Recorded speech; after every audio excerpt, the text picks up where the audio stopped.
Black Enough. Stories of Being Young and Black in America. Edited by Ibi Zoboi. Performed by Bahni Turpin and Ron Butler.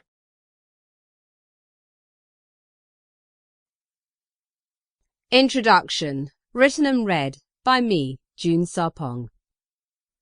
Any child of color raised in the West will have been told early on by their parents or guardians that they need to work twice as hard in order to achieve success.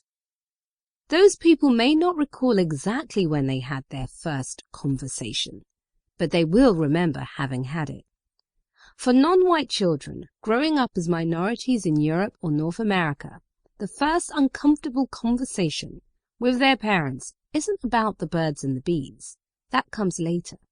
It's about more pressing matters that will impact them from the moment they leave the safety of their parents' home and enter the world. Preschool can often be a baptism of fire for children of color.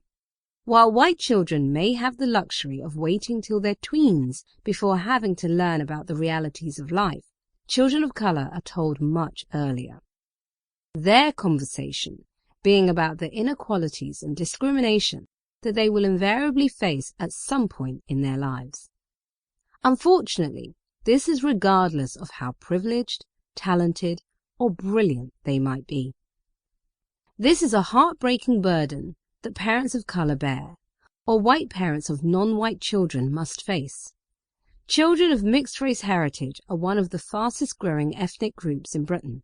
So now many parents who themselves might not have had a personal experience of discrimination are having to have that conversation with their children.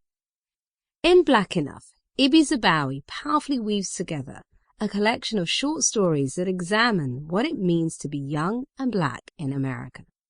These stories bring us up close and personal with heroes and heroines who are trying their best to win on an unlevel playing field. Young people refusing to give up even when the odds are stacked against them. Young people who will open your hearts and minds in ways you couldn't imagine.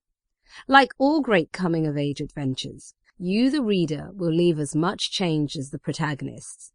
Black Enough will open your eyes to US injustices that are just as relevant here in the UK. Black Enough will provide you with a newfound appreciation for the resilience of the human spirit.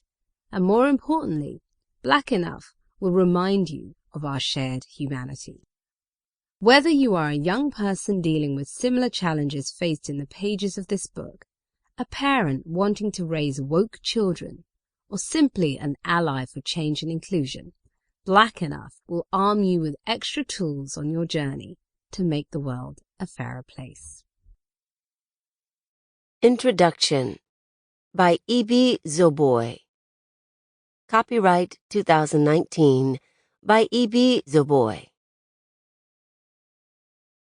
I was born in a country known for having had the first successful slave revolt in the world. Way back in 1804, Haiti became the very first independent black nation in the Western Hemisphere. If global blackness had a rating scale of 1 to 10, the Haitian Revolution has got to be at level 10, being the most blackest thing that ever happened in history.